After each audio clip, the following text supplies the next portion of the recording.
vamos a contar a la gente. Ahí escribió Gabriel Berman, desde Alcaraz, nos están viendo. Muchas gracias por estar. Los que tienen ganas de poner desde dónde están, así los leemos y compartimos.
Bueno, si les parece, vamos a comenzar. Ya estamos en vivo por Facebook Live. Les agradecemos a todos una vez más por estar en esta última clase de este curso dictado por el doctor Iván Cherhovsky. Me voy a presentar. Mi nombre es Tamara Jatembliansky, soy la coordinadora general del Bada Keilot, junto a Evelyn Escandarani y el Rab Eliyahu Ambra, hacemos este departamento de AMIA, que es la Federación de Comunidades Judías de la Argentina. Bueno, y como les dije, hoy es la última clase de Iván, y ahora él nos va a contar qué vimos y qué nos toca hoy, así que una vez más les agradezco a todos. Iván, todo tuyo. Bueno, gracias Tamara. Bueno, gente, ¿cómo les va? Les voy a hacer un pequeño resumen de lo que vimos la semana pasada y después pasamos al último tema, que es la memoria. En la semana pasada nos centramos básicamente en el tema del conflicto, eso fue el punto más fuerte, y ahí yo diría, como para resumir un poquito, que veamos cuáles fueron las motivaciones del conflicto entre los colonos y la JCA. Por una parte, los contratos. Yo les conté que los contratos eran contratos de promesa de venta, no eran contratos hipotecarios, además eran muy restrictivos, tenían cláusulas que les impedían a los colonos realizar lo que hoy llamaríamos emprendimientos económicos, comerciando ganado, criando animales, vendiendo forrajes, etc., o contratando jornaleros. Otro tema fue la colonización de los hijos.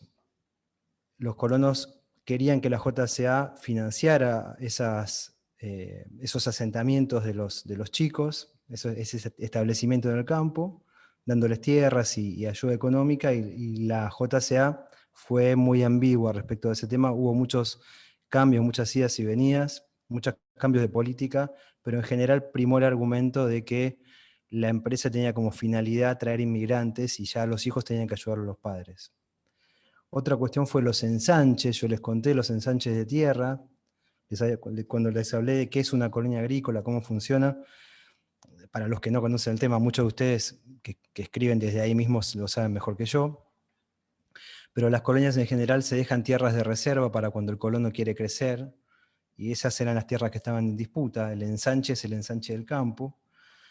También las deudas que los colonos iban acumulando con la JCA en los años malos, o cuando justamente querían reinvertir, fueron motivo de conflicto. También vimos que el gran narrador de este conflicto longevo y tan variopinto fue Marcos Alperson, un colono pionero de la colonia Mauricio, que llegó justamente con el primer grupo, por eso pionero.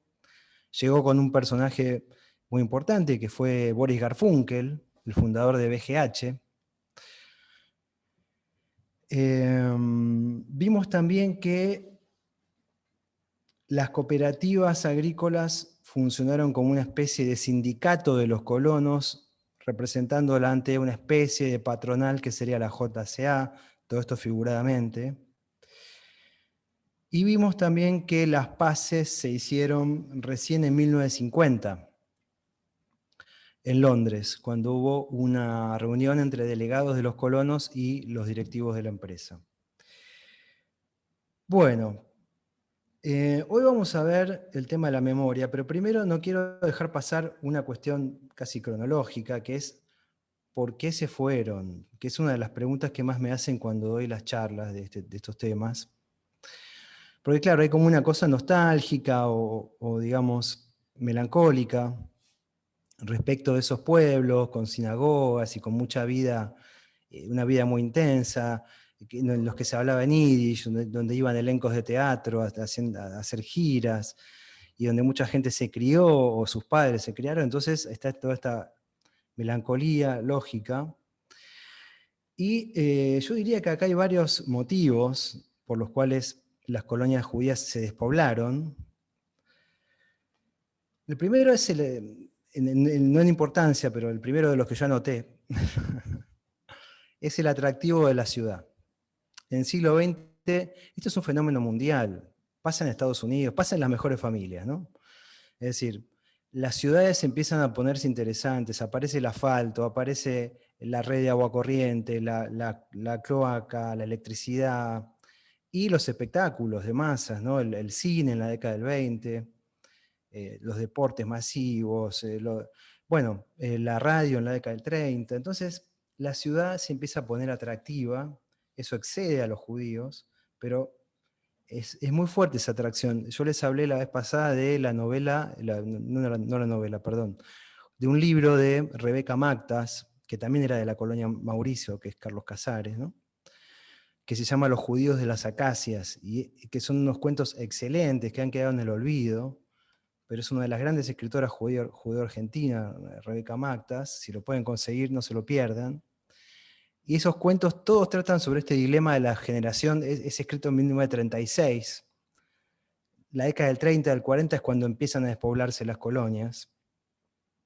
El boom máximo poblacional son la década del 20 y del 30, y ahí en adelante ya empieza a decrecer la cantidad. Y esos cuentos son, Rebeca plantea desde diferentes puntos de vista ese dilema entre quedarse a completar la obra, esta obra tan simbólica y significativa para los judíos de la colonización, o irse a las ciudades a hacer la vida individual, ¿no? A seguir el proyecto personal.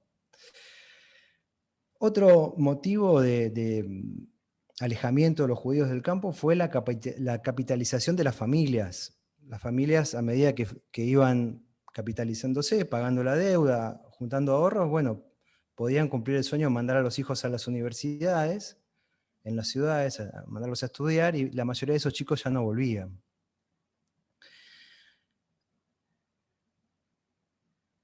Otra cuestión que aparece mucho cuando uno lee los documentos, las fuentes sobre la colonización, son las subdivisiones de los campos. Porque cuando un colono al que le fue más o menos, le tiene que dejar a sus hijos las 150 o 300 hectáreas que tiene, y tiene 3 o 4 hijos, ya no conviene subdividir no es productivo entre 3 o 4. Entonces, ¿ahí qué hacían en general? Uno de los hijos le compraba a los hermanos, o todos vendían y se repartían la plata. Entonces, se fue dando en las colonias judías una especie de reconfiguración del mapa que tiene que ver con la concentración del campo en pocas manos, que son los que se quedaron y fueron comprándolo los que se fueron yendo, sean parientes o no. De hecho, hoy en día hay muchos propietarios judíos de campos en todo el país, pero no necesariamente viven ahí. Hoy cambió el modelo. Esto tiene que ver con lo que, digamos, el siguiente punto, que es, digamos, el cambio tecnológico que se experimentó en la agricultura en los 150 años que han pasado, 130 años que han pasado desde las primeras colonias. Al principio la colonización requería mucha mano de obra, la agricultura requería mucha mano de obra.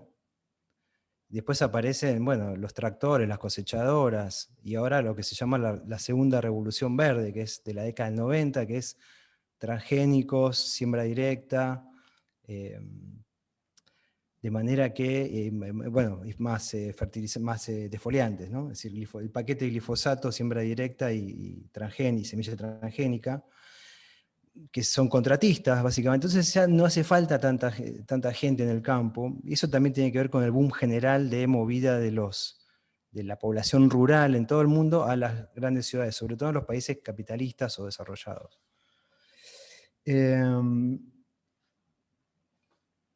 La JCA cierra sus oficinas en la década del 70, en 1976, definitivamente. Antes de eso, hay también motivos que explican desde el punto de vista de la compañía el declive. Digamos, las últimas colonias que crea la JCA son colonias para hijos o colonias para judíos refugiados que vienen de Alemania. En la década del 30 llegan judíos que huyen de Alemania, de la Alemania nazi, no pueden entrar al país. En Argentina desde 1932 está prohibida la entrada de inmigrantes y tampoco podían entrar los judíos perseguidos como refugiados, no se les permitía, pero había un subterfugio que es que la JCA los mandara a colonias agrícolas, así sí podían entrar. Por eso la JCA, además de ubicarlos en distintas colonias, crea especialmente a Víctor en 1936. Y esa es la última colonia que crea. Y después la JCA va a sufrir los embates de, primero, la Segunda Guerra Mundial. La Segunda Guerra le come muchas finanzas a la JCA. Hay bancos y cuentas que nunca se pudieron recuperar. Eso está en Europa. Los funcionarios de la JCA que estaban en París se tienen que mudar a Estados Unidos, por ejemplo. Ahí estaba el directorio, en París. Y después hay un segundo punto que también conspira contra la continuidad de la colonización, que es el gobierno de Perón. Ahí Perón saca una ley por la cual no puede haber campos ociosos. Si tenés un campo lo tenés que estar trabajando o, bueno, alquilarlo. Y la JCA era dueña de muchísimos campos porque los contratos eran de promesa de venta. Entonces, todos los campos que todavía no habían sido pagados pertenecían a la JCA, más las tierras de reserva. Entonces, era carísimo para la JCA pagar ese impuesto. Y lo que resuelve el directorio es adelantar la entrega de los lotes a los chacareros. Así que eso también empieza a determinar a la JCA a hacer las valijas ya. Estamos hablando de mediados de los años 40, ¿no? A partir del 46, en la primera presidencia de Perón. Bueno, entonces he cumplido con la famosa pregunta de por qué se fueron.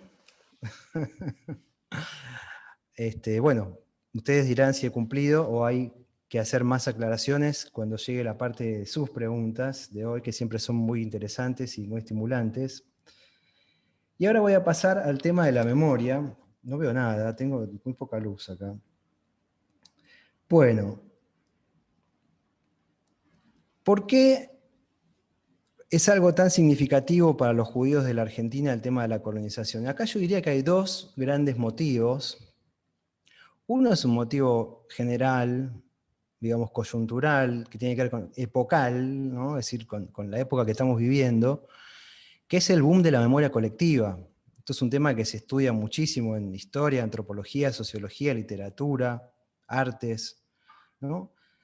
A partir de la década del 70 entraríamos en la posmodernidad, y en la posmodernidad hay una especie de desconfianza sobre el futuro. Vieron que la modernidad era mirar hacia adelante. Moderno significaba la vanguardia, naves espaciales conquistando planetas, ¿se acuerdan? Viaje a las estrellas, de la Tierra a la Luna, ¿no?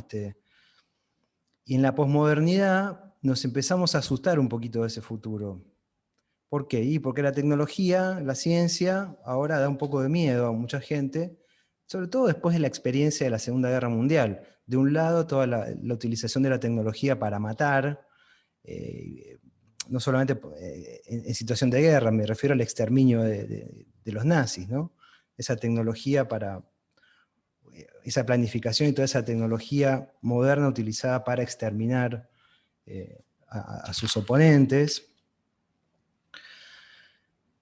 La bomba atómica, Entonces entramos con una etapa de incertidumbre sobre el futuro y miramos hacia el pasado. Eso lo podemos ver, podemos advertir en varias cuestiones, qué sé yo, las modas retro, vintage, las remakes, las películas de remakes, ¿no? Esta tendencia que tiene la gente grande de ir a conocer el pueblito, ¿no? El pueblito, en caso de los judíos, ir a Lituania, Polonia, Bielorrusia, a ver los pueblitos de los antepasados, o a Marruecos, o a donde sea, a Siria. A Siria está difícil ahora, pero bueno. Que también lo tienen los tanos, de ir a conocer el pueblito de la None, qué sé yo. Entonces hay toda una cosa nostálgica en la cultura, y la colonización judía entra dentro de ese romanticismo de la memoria asociada con la época que vivimos, que es la posmodernidad. Pero, y acá voy al punto 2 de por qué es tan significativa el recuerdo de la colonización judía en Argentina, más allá de esa cuestión global, coyuntural, para la comunidad judía es muy importante la memoria de la colonización, porque ese es el relato que une lo judío con lo argentino, que nos da la identidad judeo-argentina, y que además nos permite, digamos, gozar de cierta legitimidad ante el nacionalismo. Hoy en día esto suena un poco raro, porque ya los judíos tenemos mucha legitimidad, por suerte. Bueno, por suerte y porque se ha trabajado mucho todo este tema, ¿no? Pero durante mucho tiempo, yo diría hasta el retorno democrático, hasta el 83, fue muy difícil, por momentos, ser judío en la Argentina. Hubo gente a la que asesinaron por ser judía. Hubo un pogrom en 1919. Ahora les voy a contar un episodio con la película Los Gauchos Judíos. Entonces, durante toda esa época, esto ya lo hablamos, de hecho, las colonias fueron el gran elemento legitimante. Los judíos que somos gauchos, que venimos a producir, a trabajar la tierra. Así que también eso generó una necesidad de permanentemente recordar y mostrarle a los no judíos en la Argentina toda esta historia de la colonización agrícola. Bueno, entonces, con esos dos motivos en la cabeza, el boom de la memoria colectiva y la necesidad de legitimación, vamos a meternos en cómo es que fue recordada hasta el día de hoy la colonización. Yo voy a tomar algunos momentos muy importantes, se me van a escapar muchísimos porque no nos da el tiempo, pero yo diría que hay un primer punto que es ineludible, que es muy temprano, fíjense, 1910, aparece Los Gauchos Judíos, el gran libro de Alberto Gerchunov. Él lo va publicando en realidad entre 1908 y 1909 en el diario La Nación. Era un folletín por entregas. Y en 1910 lo publica como un homenaje al centenario de la Argentina. Y el libro es un éxito total. No digo que sea un bestseller, pero es un éxito dentro de la intelectualidad literaria y nacionalista de esa época. Porque ya en 1910 empieza a haber un ideario nacionalista en la Argentina, que se va a concretar muy fuertemente en 1930, con el golpe de Uriburu, etc. Y después va a continuar con el peronismo, pero en 1910 ya hay un germen de nacionalismo bastante importante, sobre todo en la literatura y en la intelectualidad, en gente como Leopoldo Lugones, Manuel Gálvez. Y Gerchunov se los compra a todos ellos con Los Gauchos Judíos, porque Los Gauchos Judíos es un elogio a la Argentina.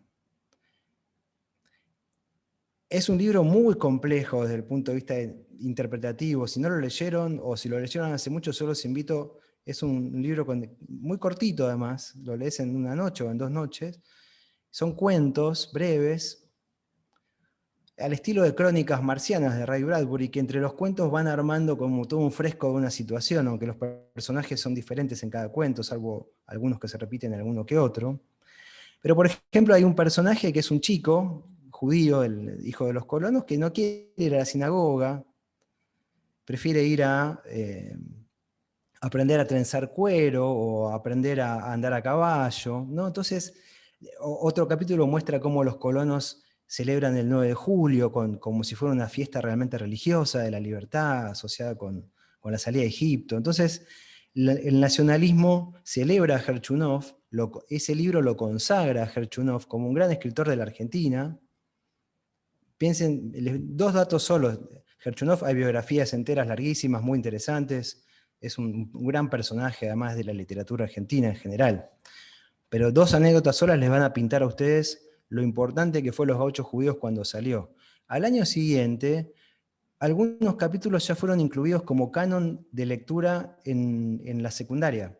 Si ya los chicos que iban a la secundaria en 1911 tenían dentro de la lista de la materia de literatura capítulos de Los Gauchos Judíos para leer. Fíjense qué impresionante. Y unos años más tarde, la Argentina lo manda a Gerchunov a Europa como delegado para representar a la Argentina en una feria del libro muy importante que se hizo en Frankfurt. Un judío representando a la Argentina, un escritor judío representando a la Argentina, cuyo mérito era haber escrito un libro sobre los judíos en la Argentina. Bueno,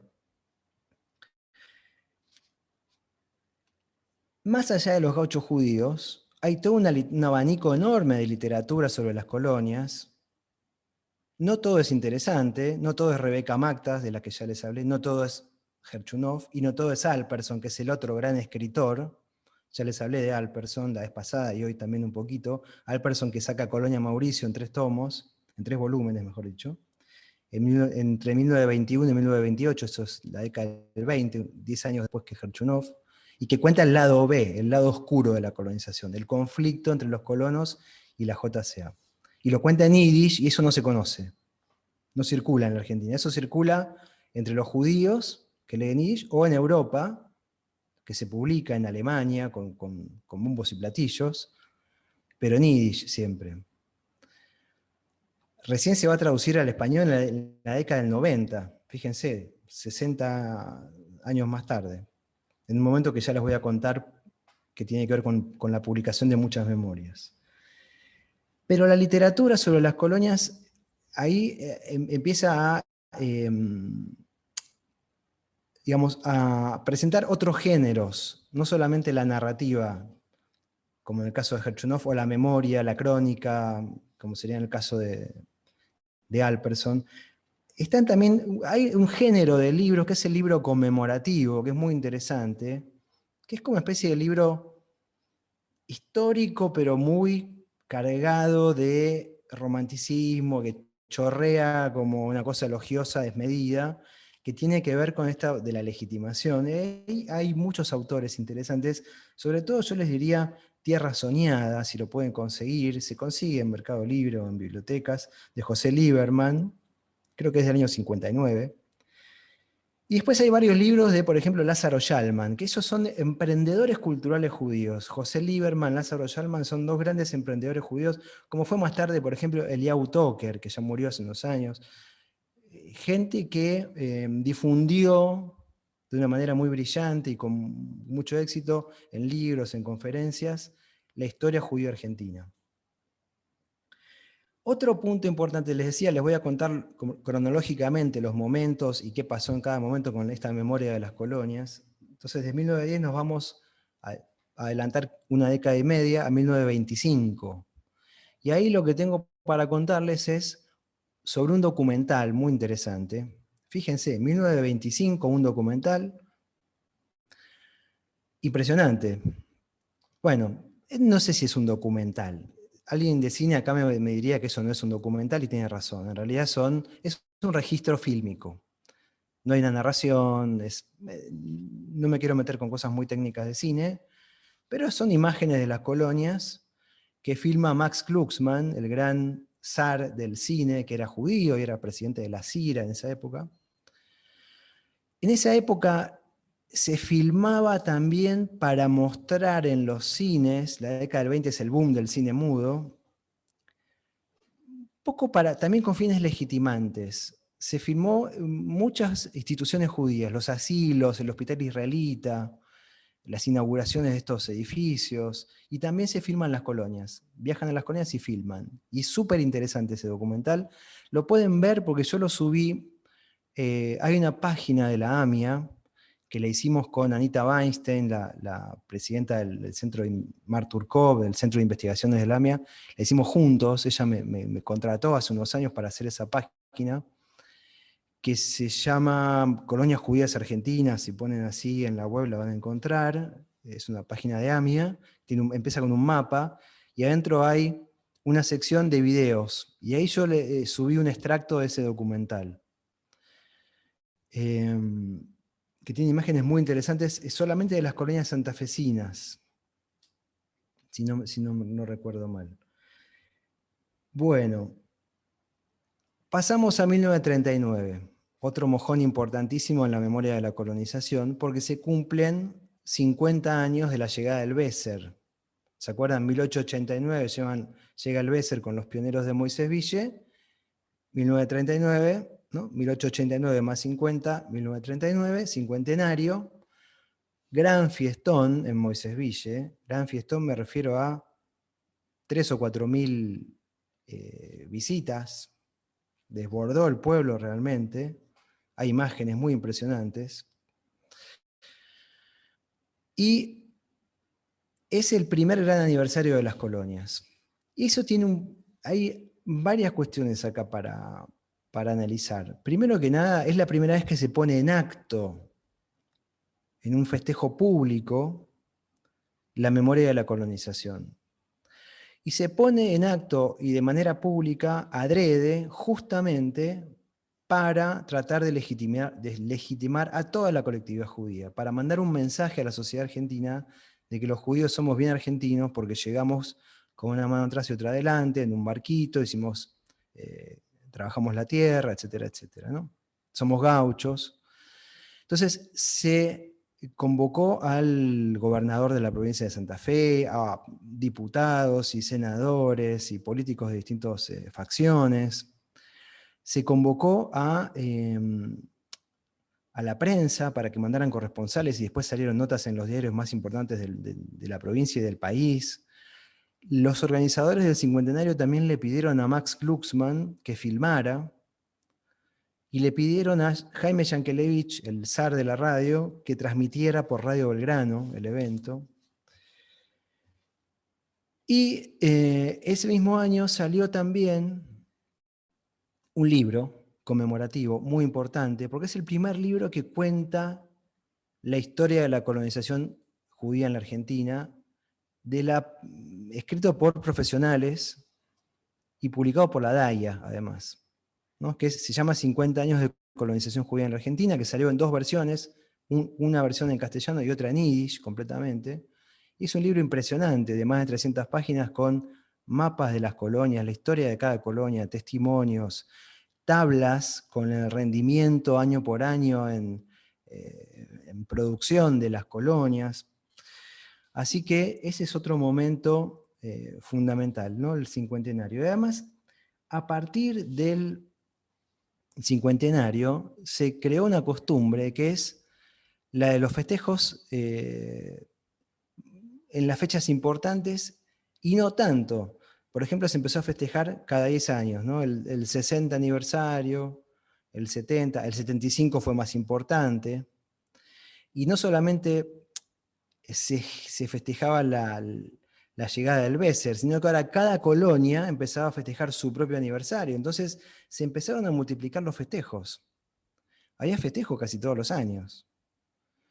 Y libros conmemorativos todos los años. Les digo, yo trabajé con eso en mi tesis, con ese material de los libros conmemorativos y los festejos. Lo analicé exhaustivamente para el doctorado. Tengo una pila de libros conmemorativos que es toda una biblioteca. Es impresionante. Lo fui consiguiendo así medio revolviendo librerías de viejo y yendo a las colonias y qué sé yo, en Mercado Libre, pero es impresionante la cantidad de libros conmemorativos. Y eso, nuevamente, tenía ese afán de festejar, rendía esos frutos. Le mostraba a los no judíos que los judíos no llegaron acá millonarios, porque vieron que los prejuicios hay que discutirlos, si no, sonamos, ¿no? Los judíos no llegaron acá, no eran todos ricos que llegaron acá para robarse la Patagonia, como dicen algunos, sino que vinieron a esforzarse a trabajar la tierra, y acá están las evidencias, las fotos. Por ejemplo, esos libros tienen fotos muy interesantes en las que se ve a cada festejo, por ejemplo, no sé, Colonia Narcís-Eleven en La Pampa, ¿no? El 50 aniversario. Sale el libro. Y entre las fotos uno puede encontrar ahí al gobernador de La Pampa reunido con una familia de colonos y con banderas argentinas atrás, ¿no? Entonces, unir el territorio a través del mapa de la colonia, con el rendimiento, eso unido también con la bandera argentina, con el gobernador, ¿no? Todo eso es legitimante. Y además en esa época no había todavía memes, redes sociales, Facebook. El libro era el libro, la conferencia, ¿no? Era lo que permitía difundir este tipo de historias, como la colonización judía en la Argentina. Bueno, otro mojón importante en la historia de la construcción de esta memoria colectiva sobre las colonias es 1975, cuando aparece la película de Juan José Jusid, Los Gauchos Judíos. Tengo varias cosas para decirles de esta película. Primero que nada, la película, que fue hecha por judíos, Jusid con los hermanos Kaminsky, y también con Leopoldo Torre Nilsson, que se asoció como coproductor. Los hermanos Kaminsky eran los dueños del sello Microfón, un sello discográfico. Entonces la película se hizo como un musical, el estilo de Violinista sobre el tejado, que había salido el año anterior y había sido un éxito en Estados Unidos y en todo el mundo, o en muchos países. Entonces hicieron un musical donde los gauchos judíos cantan, bailan, y con muchas figuras importantes. Les fue relativamente bien. Fueron muchos espectadores. No le fue bien económicamente, pero por un tema del financiero de la Argentina que todos conocemos, ¿no? Pero fueron 2.800.000 espectadores, que es impresionante eso. Piensen que El Santo de la Espada, que había sido hasta ese momento, que también es del mismo año, fue la película más taquillera de la historia del cine argentino, había llevado 4,5 millones. Los Gauchos Judíos, 2.800.000. Jusid, el director, yo lo entrevisté, me contó que él se paraba iba al hall de los cines y le preguntaba a la gente por qué se acercó a ver esta película. Él pensó que iba a ir más que nada a la colectividad, eran 300, 400.000 personas. Fueron 2.800.000, entonces el tipo empezó a ir a los halls y la gente le decía en general dos cuestiones. Una es que la historia esa de los colonos judíos los representaba también a ellos porque también eran descendientes de colonos de otras nacionalidades. Y que esa historia de los colonos agrícolas no estaba contada en el relato nacional, que es un relato de grandes próceres y batallas, ¿no? Y segundo, muchos fueron a ver la película porque querían saber qué era un judío y cómo era ese milagro de los judíos argentinos o los judíos gauchos. Y le decían a José, yo nunca vi un judío en mi vida, entonces vine a ver a que usted me explique en su película qué son los judíos.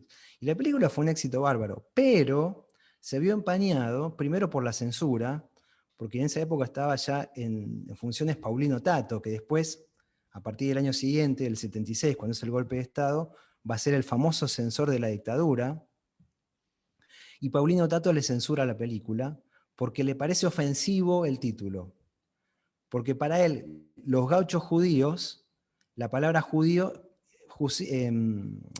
Paulino Tato, el censor, la entendía como un adjetivo descalificador, como que judío era algo malo. Entonces decía, esta película ofende al ser nacional, que es el gaucho. Y tuvieron que negociar el tema del título, que él quería que le cambiaran el título. También les prohibió una escena, que es la escena más importante de la película, en la que uno de los colonos judíos lo trompea, digamos, se agarra a piñas con un gaucho y gana la pelea. No les voy a contar la escena porque es larguísima y no nos da el tiempo, pero el argumento de Paulino Tato para censurar esa escena, que era la escena más importante de la película, fue que un judío jamás le puede ganar una pelea a las trompadas a un gaucho. Entonces, en ese contexto pasó lo siguiente, se hace la van premiere de la película en un cineclub de Buenos Aires y van los muchachos nacionalistas a prenderle fuego al cine y a tirar panfletos que decían, que tengo la foto de los panfletos, que decían, estos son los verdaderos gauchos judíos, 2 puntos, y una lista de empresarios judíos. ¿no? Entonces, por eso les decía que esto de la legitimación de la comunidad judía a través de la agricultura fue muy importante. Miren, cuando empezaron a declinar la cantidad de gente que vivía en las colonias, la comunidad, los líderes de la comunidad, se preocuparon muchísimo. Yo leí un montón de notas en los periódicos comunitarios de la década del 40, 50, 60, hasta 70, en la que los dirigentes proponían, por ejemplo, crear colonias suburbanas, es decir, colonias en las afueras de Buenos Aires, en la zona de Mercedes, para que los judíos de la capital federal, que estuvieran medio mal de plata, digamos, pudieran, se les daba ahí un campito, y iban a cultivar ahí para hacer una huerta y vender, aunque sea en la feria, pero básicamente para que siguiera habiendo agricultores judíos en la Argentina. Bueno,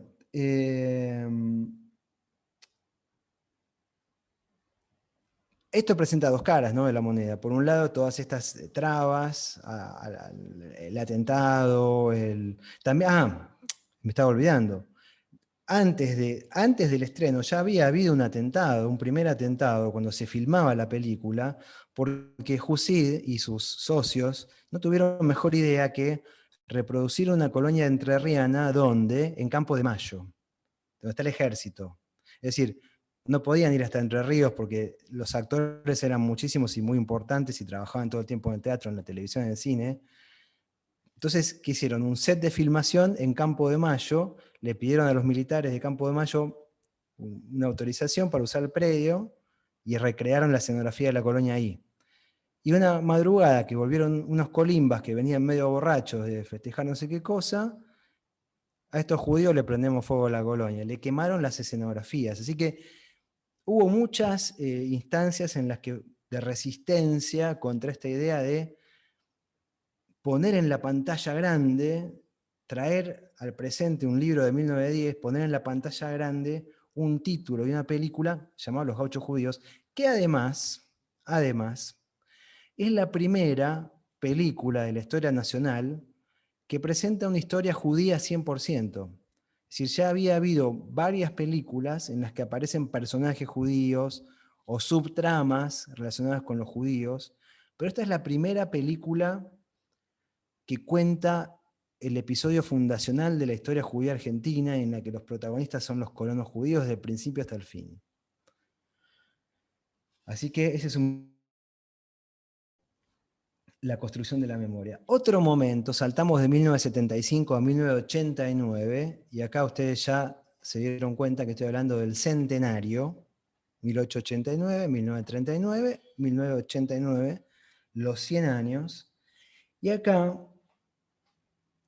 empiezan a aparecer cuestiones ya más relacionadas no tanto con la legitimación, porque ya estamos en democracia, ya estamos en la época del pluralismo cultural, que tanto nos benefició a los judíos, ¿no? La idea del multiculturalismo, de la diversidad como algo bueno que nos enriquece, ¿no? De la tolerancia, todo eso nos vino muy bien a los judíos, pero también a los indígenas y a los gays y a las mujeres y a todas las minorías que antes sufrían la discriminación. Todavía la siguen sufriendo, todavía sigue habiendo antisemitismo, no voy a ser tan ingenuo, pero no es lo mismo que hace 30, 40 años, para nada.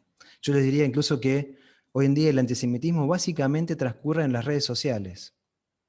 Es muy difícil encontrar hechos antisemitas, prácticas antisemitas duras, ¿no? Como antes había, desde torturar a una persona, agredirla, hasta profanar cementerios o tirar bombas de alquitrán contra las sinagogas, ¿no?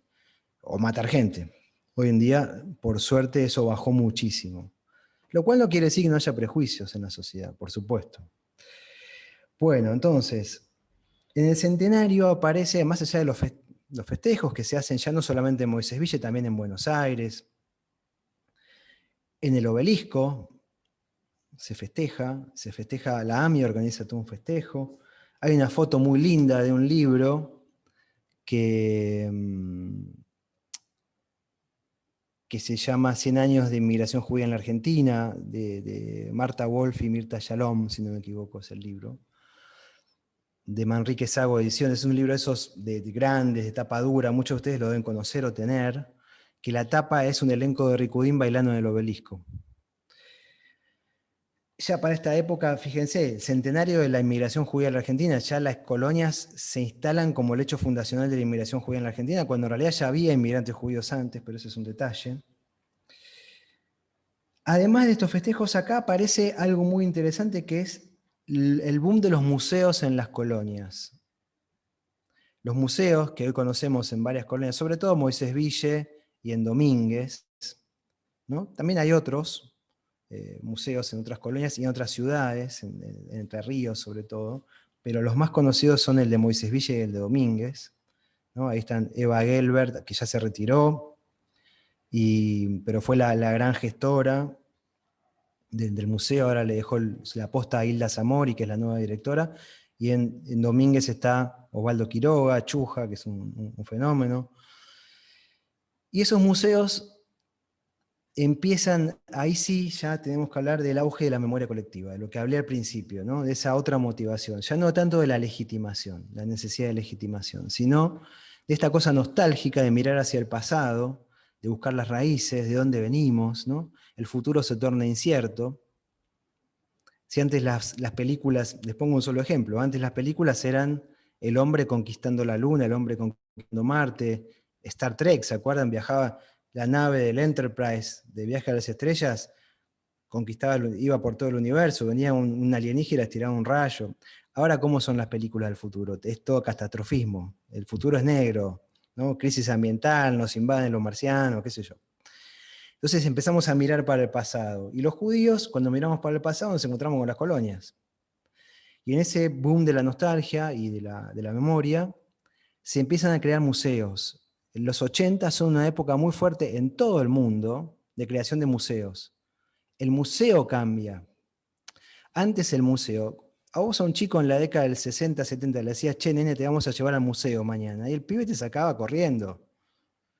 Hoy en día el museo se puso canchero, es divertidísimo ir al museo, hay actividades para chicos, hay pantallas táctiles, hay 3D, qué sé yo, juegos, realidad virtual. Entonces, hay todo un mundo de los museos donde entra también, chiquitito, pero bien, los museos de las colonias y también sus archivos históricos, porque estos museos guardan documentación muy valiosa que después vamos nosotros los investigadores a consultar. O las familias que quieren conocer su propia historia familiar. Entonces aparecen los museos, aparece también el tema de la conciencia sobre el patrimonio, cuidar el patrimonio. El patrimonio, hay dos tipos de patrimonio, está está el patrimonio y el matrimonio, claro. Pero el patrimonio, perdón si ofendo a alguien por el género, pero es patrimonio, ¿qué le vamos a hacer? Está el inmaterial, que es los recuerdos, ¿no? la literatura, qué sé yo, y está la música, y está el patrimonio material, tangible, que son básicamente edificios, cementerios, ¿no? Sinagogas, teatros, y hay mucho de eso, y muy valioso, porque son monumentos antiguos y que atestiguan, que testimonian todo un proceso histórico de la llegada de uno de los colectivos, de las minorías más significativas de la Argentina. Los judíos han hecho tienen una presencia en la Argentina impresionante. Es decir, la comunidad judía es chiquita, 300.000 como mucho, se dicen, es difícil saber cuántos somos, es muy difícil sacar la cuenta, pero el impacto cultural, científico, empresarial, qué sé yo, profesional, etcétera, del judaísmo es muy visible el judaísmo en la Argentina. Y esas sinagogas, esos teatros, esos edificios comunitarios, esos cementerios, son la arqueología, los restos arqueológicos de las primeras pasos que dio esa comunidad en la Argentina. Entonces tienen un valor patrimonial, muchos han sido declarados Monumento Histórico Nacional, algunos han sido refaccionados, no es la palabra, restaurados profesionalmente, es decir, se han hecho... refaccionar un edificio histórico, hay muchos requisitos para cumplir, es un trámite muy complejo, tienen que participar gente muy experta, y se ha hecho con algunas sinagogas y teatros, y con fondos del Estado, nacional o provincial, y a veces con aportantes privados. Y esa puesta en valor del patrimonio y esa creación de museos fue acompañada también por el interés de los mismos ciudadanos que se convierten en turistas culturales, y van a visitar las colonias. Tanto argentinos como gente que viene de Estados Unidos, de Israel, porque mi tatarabuelo, ¿no? Entonces, esos museos y esas ex colonias, hoy en día pueblos, reciben bastantes visitas, no solamente de turistas, sino también los museos han sabido generar encuentros con las escuelas. Entonces, las escuelas de la región muchas veces mandan a sus chicos al museo. Por ejemplo, el caso de Moisés Ville, que es el que más conozco, permanentemente recibe escuelas donde se trabajan no solamente el tema de la colonización y de la inmigración, también la historia del Holocausto, porque a Moisés Ville, como muchas colonias, llegaron inmigrantes judíos refugiados de Alemania. Están los pasaportes, las fotos. Entonces, se trabajan muchos temas en esos museos que sirven también como centros de difusión sobre cuestiones históricas judías, argentinas y provinciales y locales, ¿no? Para recibir a esos turistas en estos pueblos, en los que han quedado comunidades judías muy chiquititas, muy pequeñas, los dirigentes comunitarios y los judíos más interesados, más involucrados, muchas veces son voluntarios, se han organizado también para guiar a los turistas por los edificios, contarle la historia. Entonces uno va y hace la caminata por el pueblo, y te llevan y te van contando la historia como cualquier city tour de cualquier lugar del mundo, ¿no? En algunos lugares se puede ir a ver incluso ranchos, ¿no? Las casas de los colonos, eh, y siempre queda alguno que siguió en el campo, y que si es buena onda te invita. Yo he tenido suerte y me han invitado a conocer todo el emprendimiento. Hay muchos descendientes de colonos que han hecho emprendimientos que hoy son modelo, que son grandes industrias agroexportadoras. Bueno, como para ir cerrando, a ver qué hora es. Sí, vamos a ir cerrando entonces. Dos cositas más. A partir del centenario también se empiezan a publicar, esto es importante para tomar nota, memorias de colonos, que desde mi punto de vista es el tipo de texto más interesante para entrarle a esta historia, ¿no? Leer los testimonios en primera persona de aquellos pioneros. Ahí hay 8 o 10 testimonios que son fantásticos, que se consiguen. Yo les recomiendo a todos buscar por ese lado, ¿no? Sobre todo Alperson, Elías Marcheski, Boris Garfunkel, Noé Kosiowicz y otros más, pero esos son quizás los más interesantes.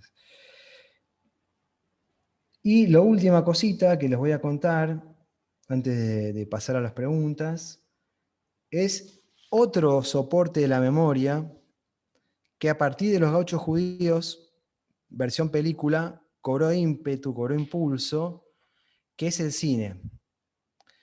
Porque a partir del año 2000 más o menos en adelante, empezaron a aparecer algunas películas sobre la colonización, tanto algunos documentales como algunas menciones en películas de ficción, o tramas de películas de ficción que transcurren en las colonias. Por ejemplo, La Cámara Oscura, que es una película de una directora mujer, que cuenta un poco una historia personal de una mujer en una colonia judía, que fue muy premiada, o Legado, que es el gran documental sobre la colonización, de Viviane Imar y Marcelo Trota, es una película del año 2004, si no me equivoco. Bueno, no queda bien de mi parte, pero yo también hice una película que anduvo bien sobre las colonias, que es La Jerusalén Argentina, que hemos ganado ahí unos premios y la hemos mostrado en varios países de América Latina, siempre genera mucha emoción en la gente que la ve. está online, la pueden ver en Vimeo, está gratuita. Si ponen Vimeo, La Jerusalén Argentina, no es mía sola, la hicimos con una socia que es Melina Server. Y fue una aventura hacer esa película, muy, muy linda para mí realmente, así que voy a insistir haciendo más películas próximamente. Y después hay menciones a la colonización en películas importantes, por ejemplo, Nueve Reinas. La mujer que tiene la estampilla que buscan, ¿se acuerdan? En Darín, en Nueve Reinas, Darín y... Ay, el coprotagonista, bueno, ya me va a salir. Pauls, Gastón Paul, ahí está. Ahí está, Gastón Pauls o Pauls, no sé cómo se dice. Buscan una estampilla para completar un álbum, qué sé yo, y la que tiene la estampilla, que medio que la embaucan, es una mujer que tiene como un recuerdo de Basavilbaso en un póster o no sé qué cosa en la casa, y ahí Darín se aviva y le habla, se hace pasar por un ex colono de Basavilbaso. Entonces, como esa chiquitita, mención chiquita, hay varias en varias películas importantes. Y hay muchos otros documentales, algunos muy interesantes, otros simplemente testimoniales. Es decir, eso lo pueden encontrar en la página de la AMIA que yo les conté antes. Bueno, cerramos acá. Después va a haber tiempo para despedirnos. Prefiero escuchar si hay preguntas, comentarios, críticas, reclamos, es hoy o nunca. Iván, Demandas judiciales no. Sí. preguntan por tu película, cómo fue el proceso y cómo fue que elegiste la Jerusalén Argentina. Mirá, porque yo había hecho la tesis sobre Moisés Ville. A Moisés Ville le dicen la Jerusalén Argentina, ¿no? Es como el seudónimo de Moisés Ville en la Jerusalén Argentina. Y yo había hecho la tesis, había ido 4 años, y me hice buenos amigos en Moisés Ville, gente increíble, increíble en todo sentido, de buena gente, pero además con historias alucinantes. Y pensaba todo el tiempo cuando hacía el doctorado, esto es para una película. Entonces cuando me recibí, entregué la tesis, la defendí, me busqué una socia del mundo del cine, que es Melina Server, y entre los dos me puse a hacer cursos de cine, y bueno, entre los dos armamos una historia, y empezamos a viajar, a filmar, y así surgió. Y mis amigos de Moisés Ville me sorprendieron por segunda vez cuando los puse a actuar de sí mismos, que actuaron bárbaro, la verdad que súper espontáneos, y eso nos permitió contar la historia casi sin narrador. No es esas películas, no es un documental científico donde se cuenta una historia con imágenes, con fotos, es un documental vivencial. Es como yo siempre digo que la película es como poner el ojo en la cerradura y espiar lo que pasa en un pueblo. Y la historia se va contando un poco sola. A algunos le puede parecer un poco lenta y aburrida, y otros le encuentran más el gustito. Tiene algo de ¿Y qué fue humor también. ¿Y qué fue lo que más te sorprendió que no conocías? No, cómo actuaron, porque en realidad yo me di cuenta después, hay una explicación para lo bien que actuaron de sí mismos, y es que están muy acostumbrados en Moisés Ville, porque ya se habían hecho muchos documentales y muchos informes periodísticos. Fue por ejemplo Mario Marquich, el del programa que recorre el país, y muchos canales de televisión de Buenos Aires y el interior. Entonces vos prendías la cámara y estaban re cancheros, ya se aparecían maquillados solos, con la mejor pilcha. Rubén Askel levantó la mano. Yo no sé si él quiere hacer una pregunta o la quiere escribir. Lo vamos a desmutear a ver si quiere hacer alguna pregunta. Rubén. Sí, no sé si me escuchan. ¿Me escuchan? Hola. Perfecto. ¿Qué hay de la literatura de las colonias? Es decir, un tema que tuve una pequeña información. Yo le estoy hablando de Uruguay. Para nosotros las colonias es algo un poco legendario, pero tuve oportunidad de hacer un curso en Yiddish, y en ese curso leímos un par de relatos en Yiddish de las colonias. Y para mí fue todo un mundo nuevo. ¿Tú podés aclararme un poco o darme alguna información respecto de la literatura que se creó por parte de los colonos? Sí, claro que sí. Mirá, los dos más importantes son Alberto Gerchunov, autor de Los Gauchos Judíos, y Marcos Alperson, autor de Colonia Mauricio.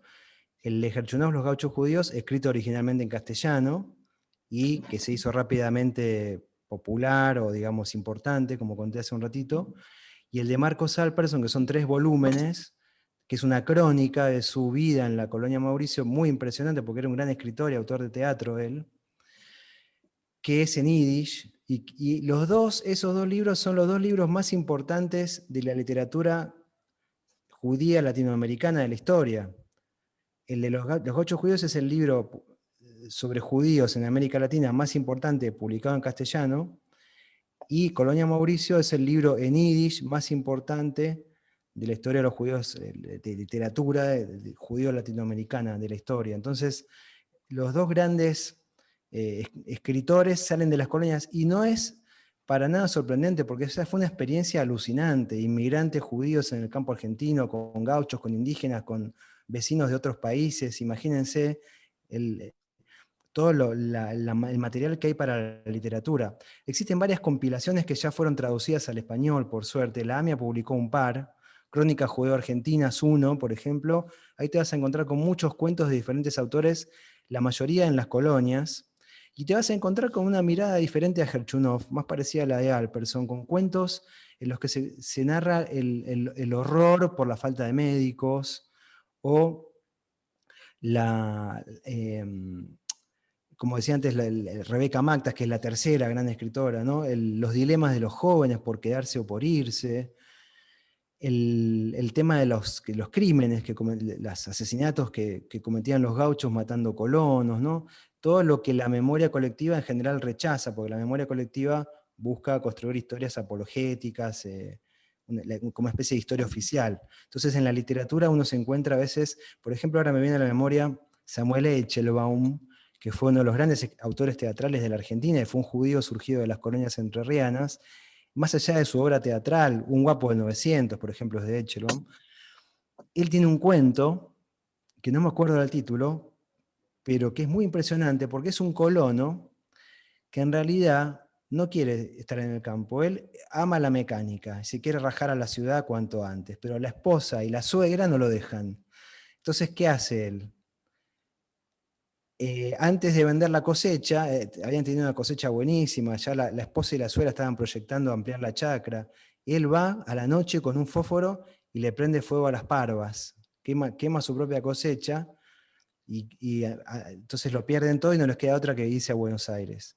Entonces ese tipo de relatos te van pintando un poco distintos puntos de vista sobre la colonización judía en Argentina. No vas a encontrar alta literatura más allá de Gerchunov, Alpersson y Mactas. Y algunas de las crónicas de las memorias de vida, por ejemplo, El tejedor de oro de Elías Marcheschi, que es una crónica, pero la crónica entra dentro de la literatura, es un género literario. Después, la mayoría de los cuentos son lo que los historiadores o los críticos literarios llaman la baja literatura, es decir, algo más testimonial que bello o que interesante, ¿no? Pero hay producción, hay muchísima. Bueno, desde Facebook Live también están felicitándote, por supuesto, Iván. María Adela Salomón dice si podemos repetir el nombre de tu película. Sí, La Jerusalén Argentina. Ahí está. Y Sandra Lefkovich dice si hay acceso a tu tesis.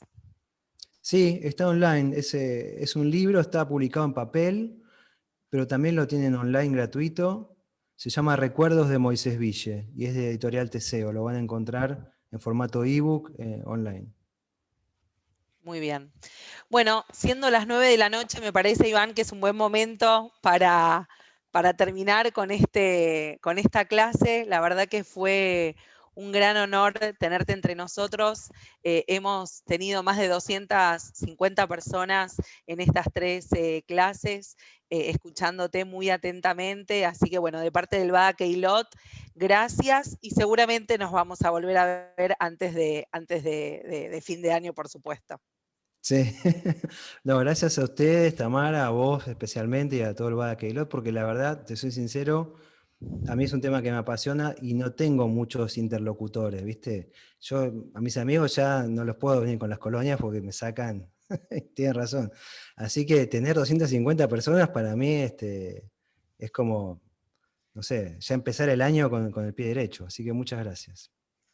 Al contrario, fue un honor, como te dije antes, a cada uno de ustedes, agradecerle nuevamente y nos vemos en febrero con muchas más actividades del Bada Keilot. Los invito a que visiten nuestra página badakeilot.amia.org.ar y ahí se van a enterar todas las actividades que estamos haciendo y se vienen un montón de cosas súper lindas durante el año. Así que agradecerles una vez más, que tengan buenas noches y nos vemos pronto si Dios quiere. Muchas gracias a todos.